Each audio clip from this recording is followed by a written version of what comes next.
Fast butterfly is all about effective timing. The good news is butterfly timing is actually really simple. The bad news is that it's not always particularly easy to learn, and if swimmers struggle with it, it's going to be really difficult to swim fast. Hi everyone, Andrew here, helping you help your swimmers get faster, and in this video, we're going to take a look at timing in butterfly. We'll take a look at the key events so that you can see what your swimmers need to do to swim fast. And as always, we'll keep it simple, so let's dive in. The most critical aspect of butterfly timing is the arm to leg timing. So when do the kicks happen relative to what the arms are doing? So if we watch here, the kicks are going to take place at two key times. The first is when the hands enter the water. So right there is that kick. And then the second kick is when the hands exit the water. So it's really, really simple. The legs kick when the hands enter and the legs kick when the hands exit. So why does that happen? We'll take a look from the start of the stroke. So as you can see here, the swimmer is at an angle as they move through the water, and that's going to create more resistance as they move through the water. So they need to get out of that position to start the stroke. So when the hands come in, boom, the kick is going to go right there. And if you watch, that's going to send the hips up towards the surface of the water, and that's going to get him more level in the water. And so that's one of the key aspects of the kick. Not only is it moving the swimmer forwards, it's moving the hips up. And if swimmers execute that kick at the right time, they can change the position of the hips to create more speed. And a key point in the stroke cycle is right there to reestablish great alignment in the water. So when the hands are entering the water, the chest and the shoulders are entering back into the water, and then we get that little leg kick, boom, all of a sudden the hips are back in alignment, and now swimmers are going to create a lot less resistance, and they're not going to go vertical, which is what we can see when swimmers don't execute that great kick.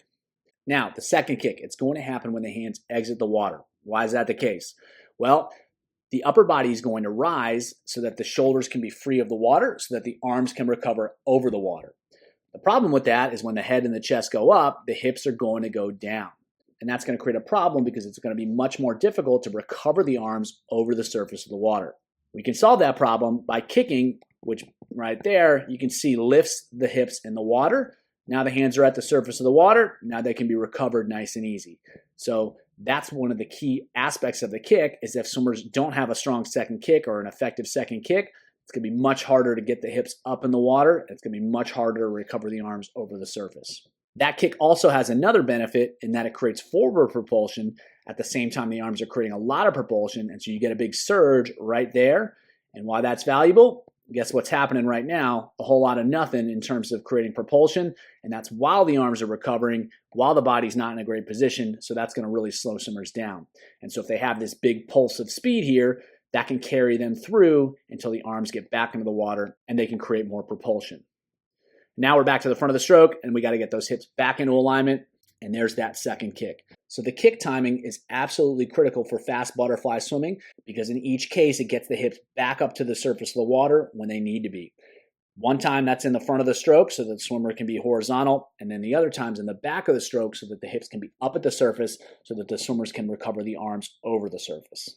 We'll show those same dynamics here with another swimmer. So right here, boom, there's that kick, gets the hips up towards the surface, and then at the front of the stroke, boom, there's that kick, gets the hips back up to the surface. And we'll watch it one more time. There, hips are up at the surface.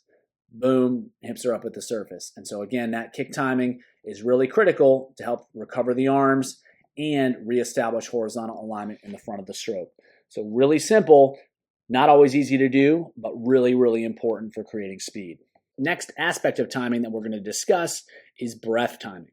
And like kick timing, breath timing is pretty simple, and it's even more intuitive. So what's going to happen is that in order to breathe effectively, swimmers want to time their breath with the rising of the body and the falling of the body.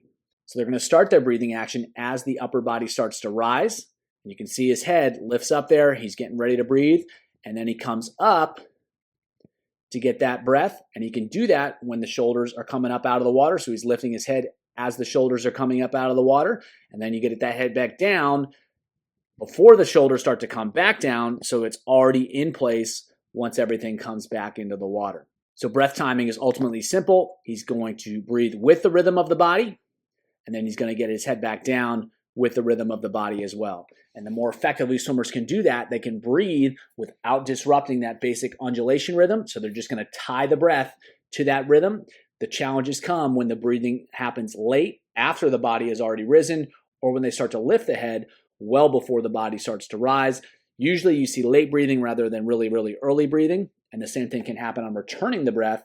The head gets stuck up even though the body's coming back down, when what we really want is the head to be with or ahead of the body, getting back down into alignment as fast as possible. We'll watch the same thing with our other swimmer here. You can see she rises up to breathe as the body is rising up to breathe, and then she's getting things back down before the shoulders come back down into the water. So she's beating the shoulders, she's getting everything back down prior to the arms and the shoulders returning to the water. Again, rising up with the rhythm of the body, and then coming back down with the rhythm of the body. Up with the rhythm of the body, down with the rhythm of the body. It's going to be a lot more effective to stay with the body, because that's going to give them the range of motion they need to actually get their head out of the water.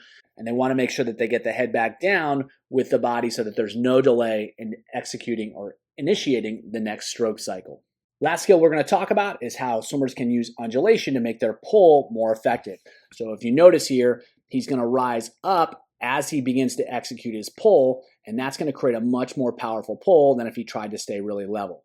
So as he sets up the pull, once it's set up and he starts to pull, that's when he starts to rise. If you've ever done a pull-up or you've seen someone do a pull-up, what most people do is they arch their back when they pull, and that's exactly what he's doing here.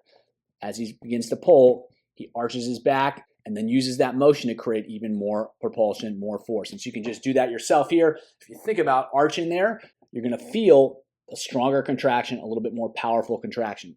And so rather than being late on the pull or being early on the pull, by pulling with the rising body, swimmers are going to be able to create a lot more propulsion than they would if they just tried to stay really level in the water. So a powerful pull is made even more powerful by initiating the pull when the swimmer is rising up, whether they're breathing or even when they're not breathing. There's still going to be a rise with the upper body right there, and that's going to create more propulsion than if the swimmer tried to stay extremely level throughout the stroke cycle.